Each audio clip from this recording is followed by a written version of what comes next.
Hello guys, so naggrocery ako ngayon ng gulay at saka karne. So ito po guys, ipapakita ko sa inyo yung aking na shopping ngayon. Good for 1 week lang ito na pinamili ko. So yan, meron akong pork. Yan ang halaga ng aking pork. Baliktad. So 15.49. Tapos mayroon akong breast chicken guys.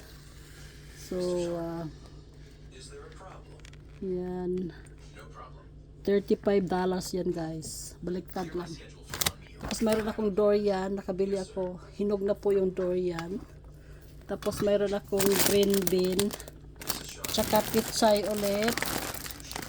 Tapos mayroon akong tatlong pitsay na nabili ko. Ito po yung isa, dalawa, tatlo.